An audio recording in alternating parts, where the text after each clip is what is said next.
Hello, everybody. My name is Troublemaker, And I'm Rangroot, and this is the 3v3 tournament of Glorious Design. and today on the Pact Opfor side we have RKKA with AmberT, Romiros, and Ronin Iceman. And on our red pack side, we have Serega, KseNasis, and Valentine representing the Steel Balalaikas. And I believe the map today is Lilyhammer, little jellyfish map. And yeah, so deployment phase off the bat. Steel Balalaika getting quite a few hinds from TOGDs as well. Some pretty expensive stuff. This is definitely one of those definitely have to watch matches. RKKA and Steel Balalaikas are some of the best teams in the game. AmberT is number one. The latter, Romiros is He's pretty high up here as well, I believe. yeah, European Escalation. He ended the whole thing top 10. So I suspect he might try to make a ranked push to put his name in the books forever. Yep. Does seem like AmberT and Romiros are going to both double team Goth. Try to get in that sector. Do you have a few MI-24s? A bit more cheaper stuff at the moment from RKKA. But And this slower in map kind of deployment. plays out really, really, really slow. The middle is your death area. There's very, very little cover. And you can usually cover the middle with, a handful of AA units and a handful of AT units. And so you tend to battle for one of the, hook shaped, jellyfish shaped bases. A Brava and Goth.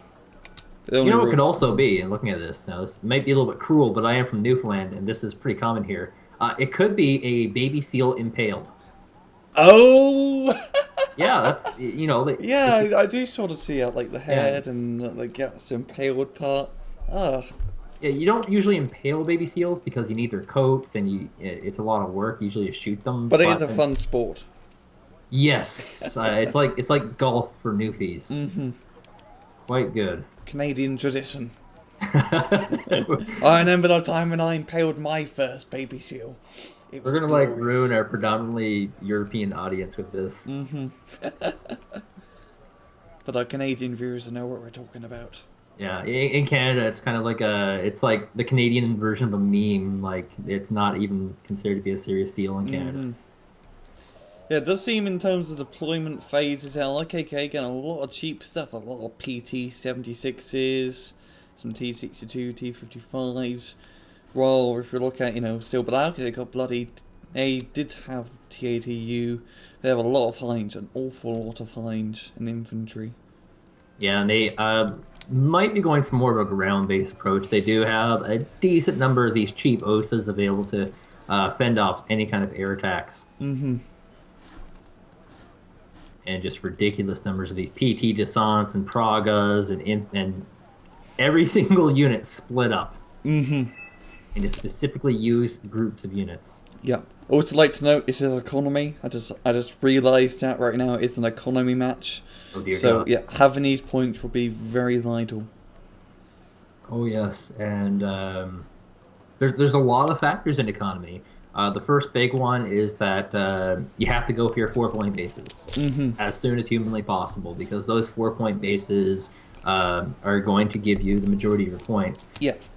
The other big one is rushing. I mean, if you're going to go for a really high potent rush, you can probably ignore those 4-point bases for a little bit.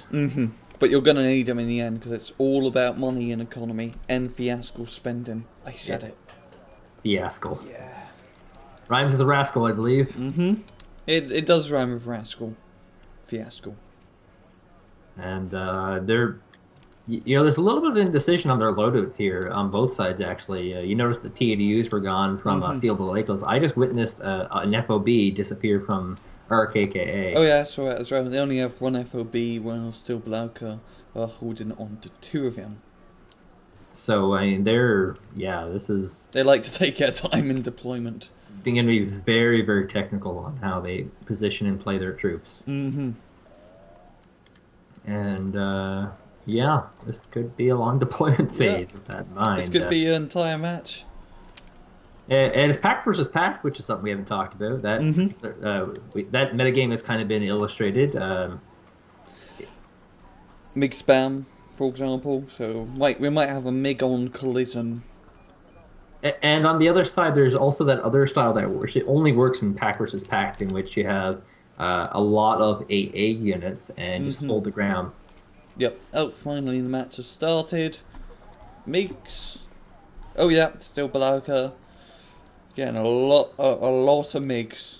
Oh yeah. Oh, even more. And an SU-27 to top it off. And that SE-27 is a 170 point plane. It is very much an outcast here. Yeah, kicks some.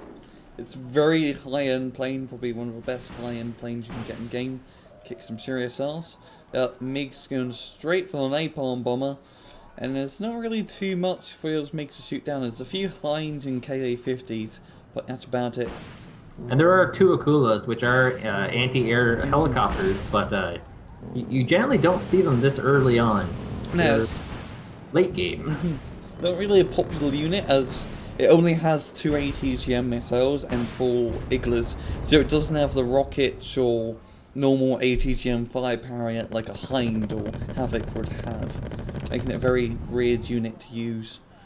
And so success on the steel Balalaika side with just 3 infantry. They've been able to successfully secure a gulf. Yep, and those Hinds are going to prove quite useful in defending off anything that does come up that ridge. And the Spetsnaz being deployed in there. Also, still Balalaika capping the Bravo side as well, with some well-placed napalm. And that may not seem like a lot to a normal person, but 3 Spetsnaz is quite a bit. One person asked on the forums quite recently, what can kill a Spetsnaz? And people listed off, like, you know, the most retarded scenarios possible. They're very, very hard to kill. 3 Spetsnaz will take a pretty significant amount to destroy. Yeah, they kick some serious ass, mainly due to the fact their rocket launcher does napalm HE damage instead of anti-tank damage, meaning it will just destroy any infantry it comes across. And those light vehicles. Yeah. And it does seem like, yeah, RKKA are going to hold out a little bit, as they do not have any of the jellyfish points. Meaning still Balalaika being a little bit of a lead, to be honest. Yeah, they've got 4 bases right now, and they're going for a 5th, so they will be making lots more money, and unlike Conquest, where you have a steady stream of income for both sides, in this one, they're going to be getting a lot more units very soon. Yep. Or saving up their money to win the match, because it's all about economy, saving money. The more money you have, the closer you get to the victory points, and, well, you win. And we're going to... Looks like see some of these Spetsnaz get cleared out. The BMPT, of course, is not an infantry. It is very heavily armored and has very, very potent forward line abilities against these Spetsnaz. Yep, BMPT mainly being the best anti-infantry unit you can get in game, coming packaged with an autocannon, an anti-infantry grenade launcher, and like a 100mm HE cannon. So 3 main very killer anti-infantry weapons, all in one very heavily armored package. And there's on the northern front, we're going to see a little bit of a battle. Sappries are leading the charge. The goal here is just get them to the front, drop down some fire, and then once everything's dead, move in and take ground. Whereas VDVs will be following them lightly. There's not too much cover for these though, so they could just get sniped out while they're running. Yeah, BMP 1Ds coming in from the bottom flank, and their grenade launchers will do an awful lot of damage to his infantry, stunning them before he can get even close. This spread of infantry is actually phenomenal. They're all split up into specific groups, and they're all moving in. Yeah. And they might be able to grab 2 or 3 sectors easily with this push. Noticing like BMPs and T-34s is just going to be enough to stop those Sappries from moving up. T-62s coming in to engage, counter those T-34s. Yes, and the southern flank is still pretty blowing up here. We have fire knocking out a ridiculous number of the infantry attacking. There's still one massive flank here. We're looking at 50 Moto Streltsies, 10 Sappries, 2 Descents on the northern flank, and 8 tanks on the bottom, still just coasting around doing the damage. Yeah, and a partridge on a pear tree. Christmas is overdue, seriously. Yeah, those infantry going to start making their way into the town, and they could start countering still Balalaika's force in there. Who they do have the Hinds up and running. And, yeah, those Hinds could be quite a threat, to be honest. Oh yeah, and more napalm. As far as the scoreboard goes right now, RKK are slightly in the lead. They're not saving any money yet. They're just pooling their resources for decent sized loadouts. Like they've been throwing out conga lines of these 1-point vehicle infantries. Yeah, they've been using very cheap unit tricks. It's helping them save an awful lot of money. Like they haven't been using like any expensive tanks, T-64s, T-34s, PTs, all like tanks that are from 10 to the 30-point range. And yeah, I mean, KseNasis deck might potentially be like the economy deck. Just because, yeah, you don't do a lot of damage with them. Yeah, you have a lot of failures, but dear God. You can just get so much cheap stuff to overwhelm the enemy. And when you have, like, you know, 10 T-55s charged on a T-ATU, I think you'll eventually get the T-ATU. Yes, and a command did get brought to Bravo, but they still don't have Echo.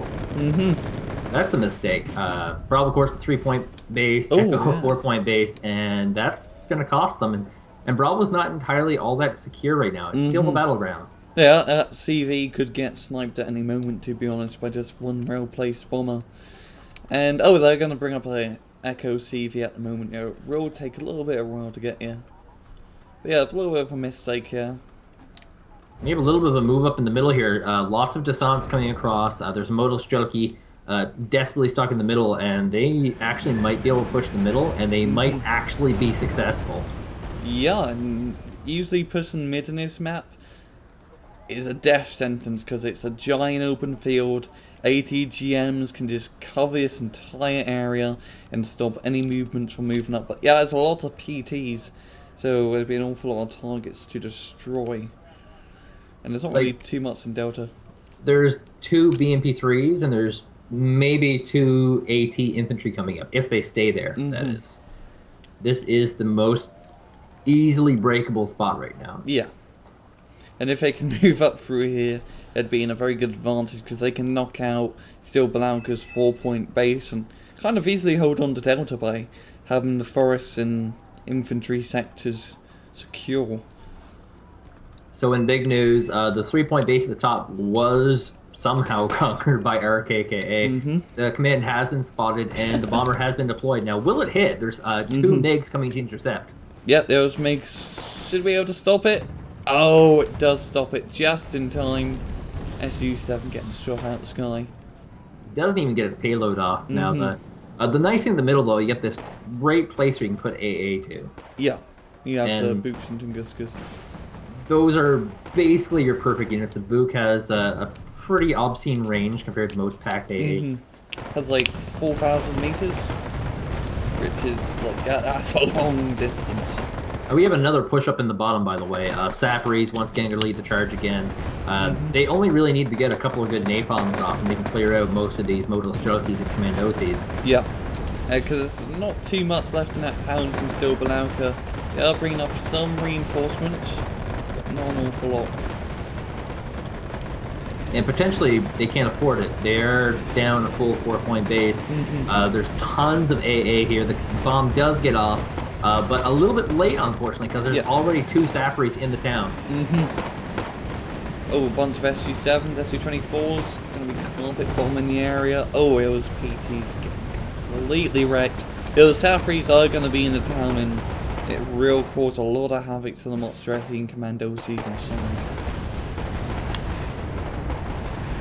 So there's fire on the ground. Do you have any fire-related puns today? Fire burning on the dance floor. But not really. Oh, okay. I'm not in a fiery mood today. Oh, you just pulled that one out of nowhere, didn't you? Always get the unsuspected. So yeah, things are getting interesting. Not heated up, interesting. Yeah, I have to admit, RKKA are in the lead by quite a lot, even though they didn't get the jellyfish point at the start, but they are starting to move up. They're spending quite a lot of money, but they're still ahead of Balalaika. Oh yeah, and today is Romiro's day off today with the amount he's saving. Yeah, he's just rent out, got a bite to eat, went to the toilet, had a shower, because he is just saving up an awful lot of money. And usually in these kind of games, when you have one person saving, usually that one person saving is spotting with recons and just doing a lot of small unit micromanagement. Yeah. They're being a bit more of a supportive player where the other guys just spend all the money that they get to move up and try to capture points. You can kind of see Romiros has a recon in the south there, moving in to try and grab a vision on enemy units. Yep. Also, if we notice an Echo, we have a VDV squad, which could actually knock out that UAZ. And on the bottom right side of the map, you have some Radevkas from Serega moving around. Probably going to try and knock out a hotel. So a bit of sneaky peeky recon play from both sides. Yeah, and like what they do when they find out is the big indicator now for it looks like Valentine's command. He has absolutely no chance of finding out. He has it out in the open. He has nothing in the area, nothing with vision. When you look at the RKKA side, they're not quite that greedy. They have a single modal Strelicky able to provide vision.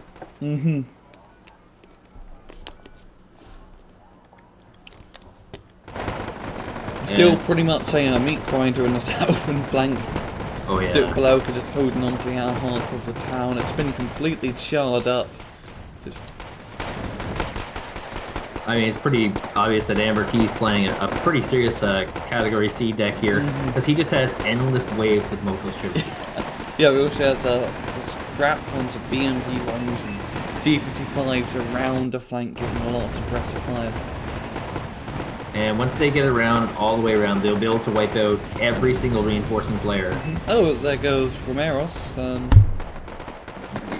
You know, he wasn't really that important because he was just stockpiling. So, maybe this connection, I'm not entirely sure. Could be also some foul play.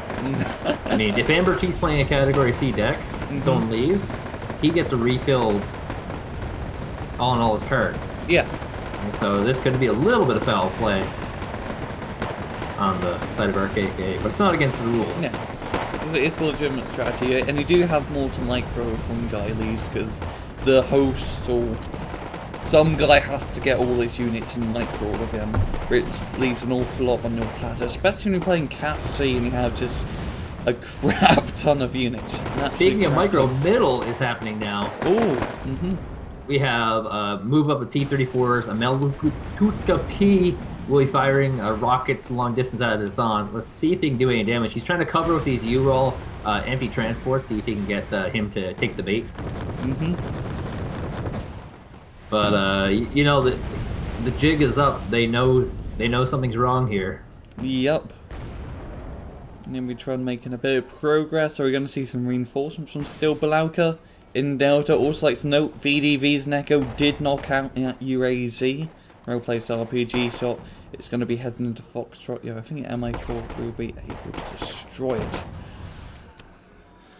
Very slowly, unfortunately.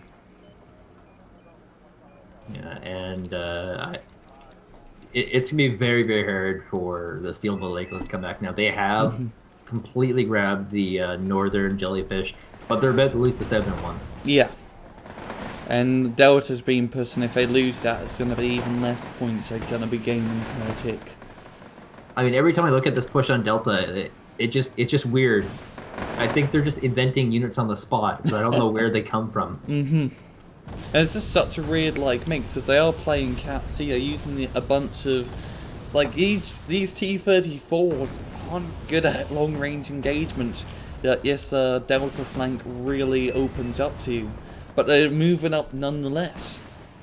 Just It's kind of weird because these Malutka Ps are actually like doing all the damage, and they're the ones who are currently at the front line, which is kind of a micro mistake. But at the same time, those U-Rolls are just providing such ridiculous cover. Yeah, those Matuka Ps are pretty good in this type of scenario because all the units in Delta are pretty lightly armored and they can just one-shot them. Also, the Matuka P carries 18 ATGMs, which is... that's a lot of ATGMs for just one unit. Oh my god, command down. Yep, and because of that, Serega left. I don't know why he left, but it's going to be a bit more of a fair ground now as it is now a 2v2. Maybe a little bit of foul play. Perhaps Valentine was running a Cat C deck and wants to restock his units. Not entirely sure. Maybe he disconnects now. We don't really know. Set from flank, almost falling. Still Balalaika holding on to just run sector left in the town. 34 modal Chelsea, which are a nice bet, and luckily for them, there's no sappers here to stop them. There's some more reinforcements coming up. BMP 1Ds and some sappers and Scott 2s. And a command got pulled. There was a small Delphin trying to come in, but it got pulled last minute, and you're just going to reposition it to a more secure location. There is a Red Vetka here from Romiros actually at the Charlie base. Yeah. And he might be able to actually snipe that command if he, is patient enough. Right now he's just looking for it right now. Yeah, right now he's just kind of, looking in the woods, but also trying to move away from the front line so he doesn't get sniped. But once it's gone.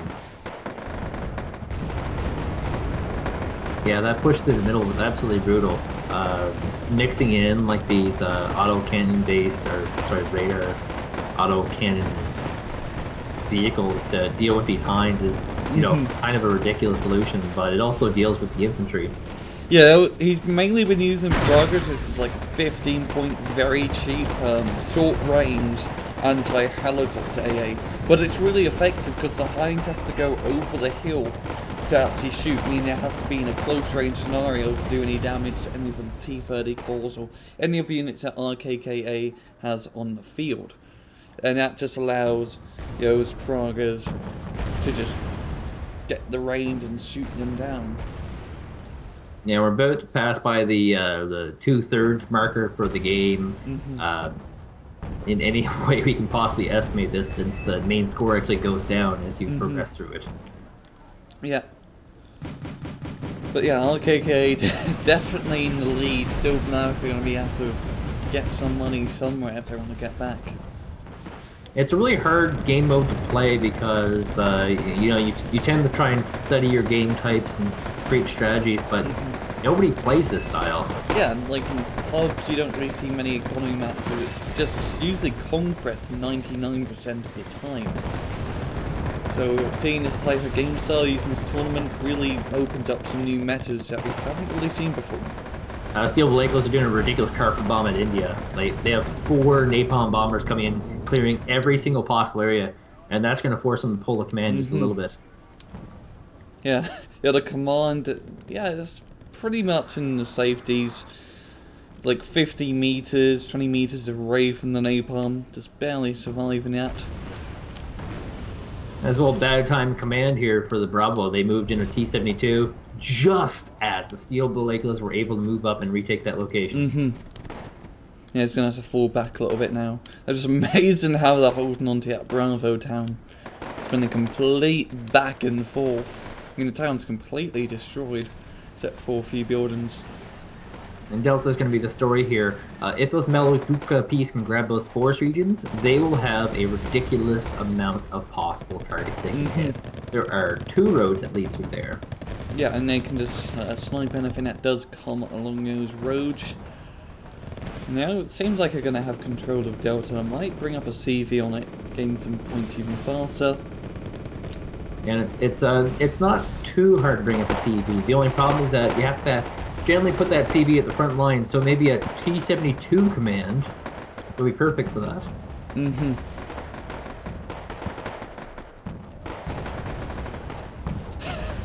You just see what AmberT's bringing out into Bravo, just a bunch of Euros with Shappers inside. Good God. Dear That is a God. lot of flamethrower infantry. You really want chat sector. Oh, Delphin's coming in with some napalm. And yeah, like that's kind of been what he's been doing this whole time. These super, super cheap U-rolls. And look, he has an empty one leading the charge so that it dies. And then he will drop his napalm, maybe? No? Those PTs are in a pretty good position to shoot anything that comes up. Yeah. Just one shot and everything, good God.